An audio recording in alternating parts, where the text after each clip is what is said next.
প্রিয় নাট্য পরিচালক, নাট্য নির্মাতা, চিত্রনাট্যকার, অনেক গুণের গুণান্বিত নরেশ ভূঁইয়া দাদা আমার মার স্মৃতির উদ্দেশ্যে কিছু বলবেন?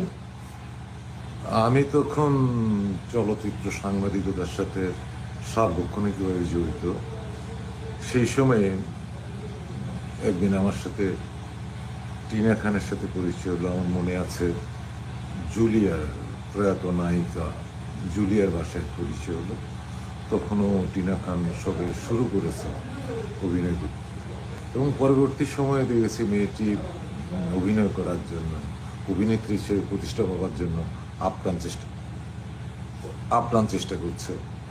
এবং একটা ছবিতে সে, আমি মনে হয় সে যত অভিনয় করেছে, প্রিন্সেস টিনা খান নাম অভিনয় করে যথেষ্ট সুনাম কুড়িয়েছে। এবং পরবর্তী পর্যায়ে চলচ্চিত্র জগতে একজন অভিনেত্রী হিসেবে প্রতিষ্ঠা পাওয়ার জন্যে, সে একজন এদেশের আধুনিক চলচ্চিত্র নির্মাতা হিসেবে যিনি স্বীকৃত, সে আলমগীর কবিরের সান্নিধ্য পেয়েছিলেন। এবং আলমগীর কবিরের সাথেই ছবি নিয়ে পরিকল্পনা বা তার কাজ করার জন্য, তারা আগ্রহ করার জন্য আলমগীর কবিরের সান্নিধ্যে যাওয়ার পর আমরা আশা করেছিলাম টিনা খান আরও অনেক দূর যেতে পারবে। কিন্তু এমনই দুর্ভাগ্য, আলমগীর কবিরের সাথে ঢাকার বাইরে গিয়েছিল কোনো একটা ছবির সম্ভবত লোকেশন দেখতে বা কিছু, সেখান থেকে ফেরার পথে দুর্ঘটনায় সে মৃত্যুবরণ করেন।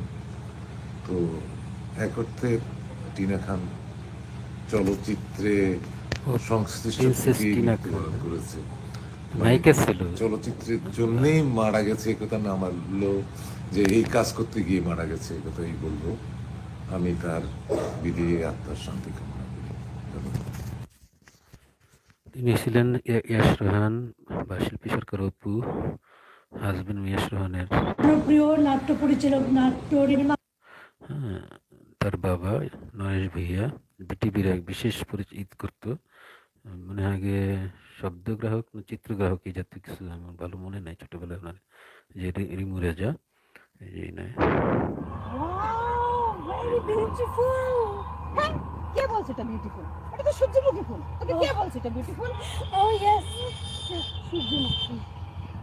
যাক, এ করে শুনে খারাপ লাগলো, আমি জানতাম না। তো আমি চিন্তা করি যে না, ভালোই অভিনয় ক্ষমতা, তো না ব্যাকগ্রাউন্ড শুনে আরও ভালোই রেসপেক্টের জন্য। অনেক বন্ধুরা আসছেন, নামাজেরও টাইম হয়ে গেছে, আমি এখন আচ্ছা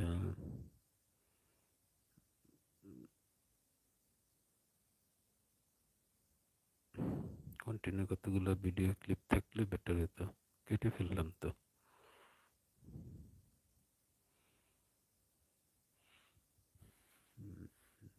করি 5 মিনিটে কিছু হবে না, আর কত আছে এটা।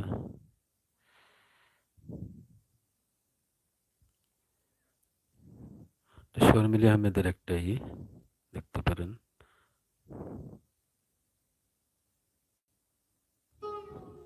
আমার মা খুব মিথ্যাবাদী। মা দিলারা জামান, ও না দিলার সন্তানের জন্য দুনিয়ার সব কিছু বিসর্জন দিতে পারে। আমার স্বার্থপর মা। তোমাকে আগে দেখাইলাম সবুজ মতো, এই যে আমিরুল ইসলাম, খালিল হলো সবুজ থেকে অপূর্ব বাবা কিনে নেন না আগের এই শিল্পী।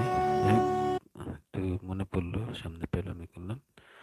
আপনাদের এক কাজ করি, কি অবস্থা আপনাদের দিলারা জামানের, কি করি একটা বড় ক্লিপ দিলে আপনার দেখতেন, আমি চট করে।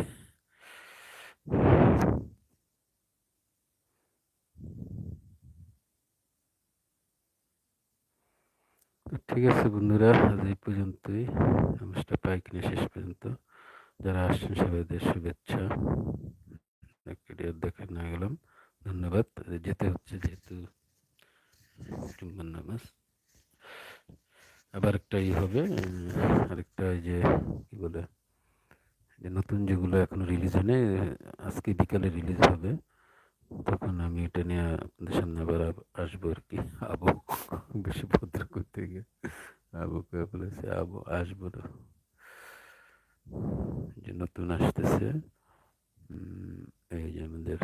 হোসেন সরকারের নেমন্তন্ন, এটা আসতেছে।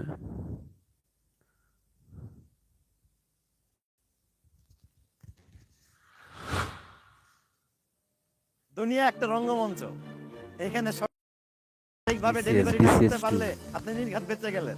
আমরা প্রতিদিনই অভিনয় করি, ঘরে অথবা বাইরে, মায়ের সাথে, স্ত্রীর সাথে, এমনকি সন্তানের সাথেও।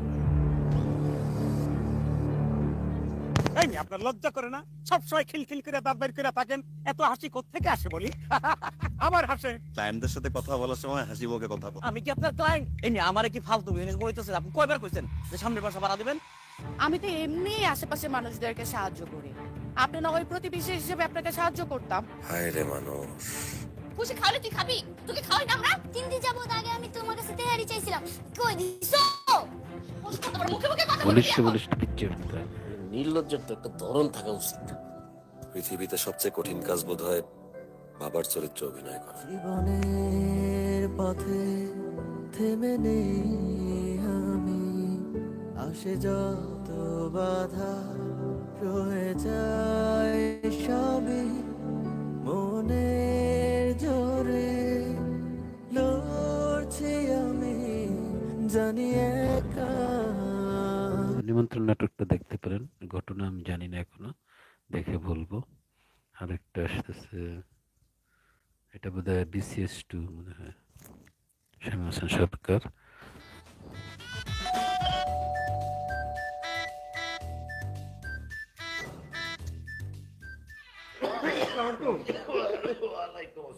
ওয়ালাইকুম আসসালাম। সফট রিমাইন্ডার, মাসের 10 তারিখ তো চলে এলো, টাকাটা? আঙ্কেল এই দেখেন হাতটা, হাতে ক্যাশটা একদম নেই আঙ্কেল। ক্যাশটা আসলে আপনার মাসের 20 তারিখের মধ্যে ভাড়াটা দিয়ে দিচ্ছি। তোমরা যখন উঠলে তখন মানবিকতার খাতিরে, হিউম্যানিটিকে মাথায় রেখে তোমাদের কাছ থেকে কোনো অ্যাডভান্স মানি আমি নেইনি। এখন যদি তোমরা ক্যাশের জন্য আমাকে 10 দিন অপেক্ষা করতে বলো, আমি কিসের আশা অপেক্ষা করি? একটা সেফটি আছে না, একটা নিরাপত্তা নিশ্চয়তা দরকার আছে না? আমার তো টাকা 10 তারিখের মধ্যেই চাই, সবাই তো দিয়ে দিচ্ছি। আঙ্কেল ভাইয়া, অনলি ভাইয়া। ভাইয়া অ্যাডভান্স কিসের জন্য? Only for safety. আমরা 4 বছর ধরে আপনার বাসায় আছে, আপনারা আমাকে মারেন, ধরেন, সবকিছু করেন, কিন্তু আমরা তো আছি আগে। তোমরা তো আছো, তোমাদের সাথে তো ধোঁয়াও আছে, ঘর ভর্তি ঘন কুয়াশা কিসের? হ্যাঁ, আগরবাতির গন্ধ বুঝি না? ভাইয়া, এইটা খাওয়ার ক্যাশ আসে কোথা থেকে? আমাকে ক্যাশ দেওয়ার সময় ক্যাশ থাকে না, চাপ হয়ে যায়। এখন ক্যাশ কিভাবে আসে? কোন ব্র্যান্ডের সিগারেট খাও তোমরা? সিগারেট? সিগারেট তো খাই না আঙ্কেল, আমার বংশের কেউ সিগারেট খায় না, আমিও খাই না। নিতে পারছি না দরজার সামনে দাঁড়িয়ে নিঃশ্বাস, কি করে করি তোমাদের কথা বিশ্বাস? আগরবাতি আর সিগারেটের বাইরে একটা সুগন্ধ পাচ্ছে, এটা কিসের গন্ধ? এর বাবার মতো লাগতেছে, ব্রিগেডিয়ার সাহেবের মতো। এটা রান্না বান্না। হাতে এটা কি? Machine uncle. দেখি মেশিনটা দেখি। এটা ধোয়া আসে কোন দিক থেকে, সারে কোন দিক থেকে? আঙ্কেল এই চ্যাপটা ফুটাটা দিয়ে টানলে ধোয়া বের হয়। বেশি বেশি আবার ভাইপার নাকি জানো? হালকার উপর ঝাপসা। হালকার উপরে ঝাপসা। ভাই ভাই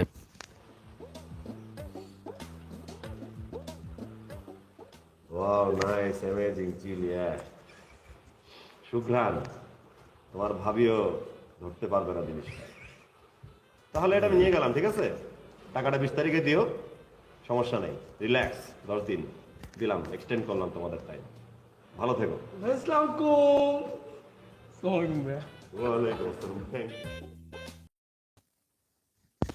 তো আসেনি, নামাজ আমার গেল রে বাবা, এটা কর কি? আচ্ছা বাবা, বাসা তো দেখলা, ভালো লাগছে না সবকিছু? Uncle, this house is so amazing. This is like my dream house, you know. And we are like newly married couple, so this is like a very perfect place to start the journey, you know. And I know like you don't allow the bachelor people, so we are married couple. So yeah.